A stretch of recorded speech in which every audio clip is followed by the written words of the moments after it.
Okay, so now let's take a look at your environments and also your overall life vision. Your environments is pretty simple. What environments do you find yourself in?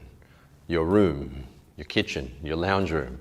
When you go on holidays, the hotels, the planes, the places you go, the cafes you go to, the restaurants, the friends' houses. What are the environments? Inside your car, what do the environments look like?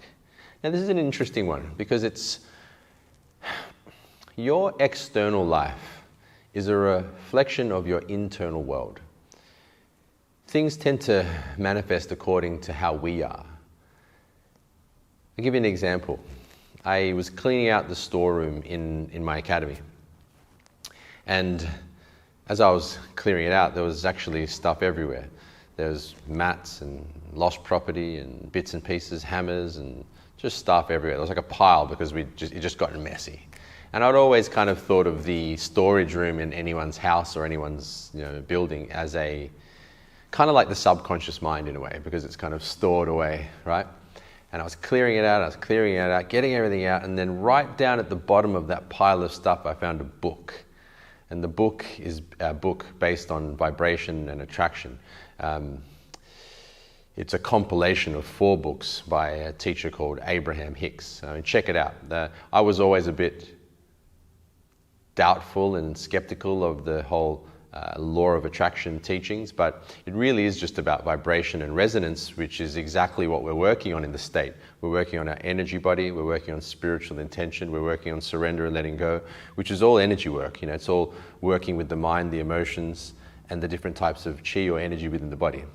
Anyway, so I found that book, which was right underneath all of that stuff, and just recently I had discovered those teachings and found how they help enhance what we do in our Kung Fu. So it was quite a interesting revelation from the environment, so to speak. So cleaning up the environment led to that interesting synchronicity.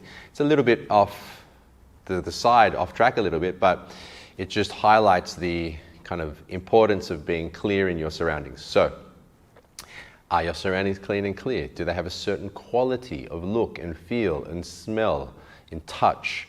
So you want to just get some clarity around that so you know where you're going with things. Do you like to stay in high quality places? Do you like mid-range? Do you like low range? And look, nothing's wrong or right. You might just love camping and someone else might love 5-star living, and that's okay. Someone might like both.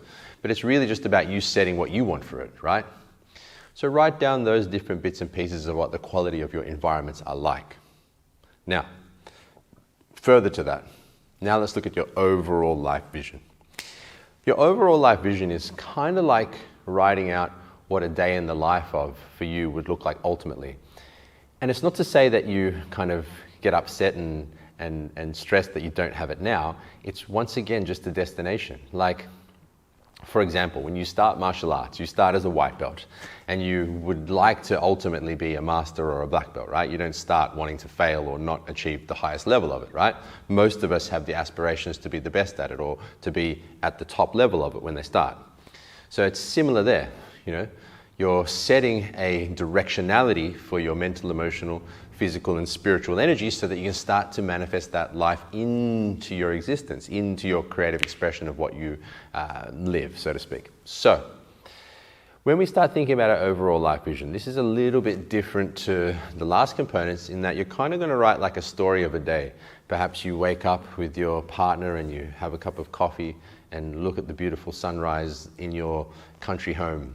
And then you go and do work in your job, which allows you locational freedom, and you then travel to go meet your friends and enjoy breakfast with them. You see what I'm getting at? Write out like a story of your overall life vision, like a summary of a day, so you can know, okay, that's the intention of where I'm going. And you might even start to notice it's not even that far away, meaning that you can already start to express those wonderful things on a day-to-day basis. So, set out your environmental ideas and factors and how you'd like things to look. Set out your overall life vision. You can do that just on a description of a day, or if you want to, go all in on it, you could even think in terms of, this is another fun exercise you could use. You could write your eulogy. This is an optional one, you don't have to, but if you want to, it's a very useful tool. Writing your eulogy, for those of you who don't know what a eulogy is, it's the speech someone gives at your funeral. So imagine that you are your someone who loves you, like your child or your partner, and you're writing or giving the speech at your funeral. And write down what they would say about you. Now, the reason that's a useful tool, because it gives you perspective on what matters most to you really. And it also gives you perspective on what your life vision was like. Like, what was my life like? What did I stand for? What did I express? How did I bring my creative potential to the forefront? What did I do? What do I want to make sure that I do, or make sure that I express, so to speak? So that's another little tool you can use for your overall life vision. One is writing out what a day in the life looks like ultimately. And once again, don't stress about it. It's just directional. And then also you can write out a eulogy from someone that loves you. So you kind of get a lot of hindsight and perspective on how you would like to manifest your life. Okay, so get into that work. Make sure you do your meditation today, and I look forward to seeing you in our next video.